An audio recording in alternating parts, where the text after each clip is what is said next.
The rivers of the Murray-Darling are in strife. For years we've been taking out too much water for agriculture and irrigation. You may have heard about the recent controversies about river rorts and scandals in the Northern Basin. So what's really going on? The Murray-Darling Basin Plan is a national plan to restore our rivers to health and put agriculture on a sustainable footing for the future. There's $13 billion on the table, a lot of money, but there's some big problems with the way it's rolling out. There's two ways to recover water for rivers. Number one is to buy off irrigators who are willing to sell, and number two is to invest in infrastructure projects to make irrigation more efficient. We know that buying water off irrigators works really well.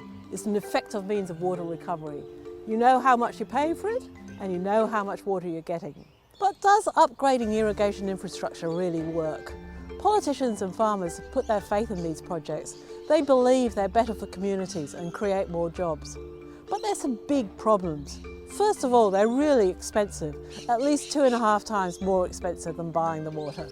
Second, they may not recover all the water that they say they're going to. The old leaky systems, water used to leak out and end up back in the river system or else seep into the ground. Sometimes those losses are not accounted for, so savings are overestimated and the river doesn't get what it needs. Thirdly, and this is a bit paradoxical, new modernised infrastructure means farmers use more water, not less. They're not doing anything wrong. After all, if you had a wonderful, smart, modern irrigation system, wouldn't you want to use it to your best advantage to grow as much as you possibly can and improve your bottom line?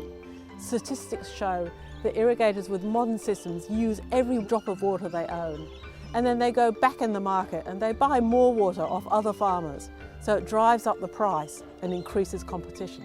Farmers are also changing their crop mix. They're planting more water-intensive crops like almond trees and other types of nuts all the way along the Murrumbidgee and on the Murray around Mildura.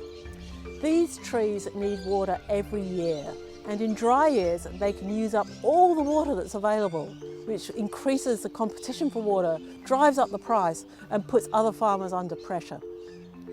Finally, some of the big corporate irrigators are building new infrastructure on the Murrumbidgee. They're putting in new dams and they're increasing the area under irrigation.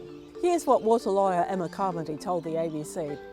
It's so perverse, to my mind, it's almost worse than water theft because it's the government and taxpayer money that's being used to sanction this kind of behaviour. Experts have described the projects as a failure and a farce, private gain at public cost, and a national scandal. Federal Water Minister David LITTLEPROUD says his #1 priority is to return trust and transparency to the Basin Plan. Well, here's the place for him to start with these irrigation efficiency projects. There's 3 questions which need answering. Where's the money gone?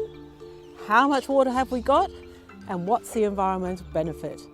Doing an audit like that, a comprehensive independent audit, would help restore public trust and demonstrate that politicians really do care about our rivers. And to help him make that decision, please sign our petition to stop the rorts and get the audit that we need.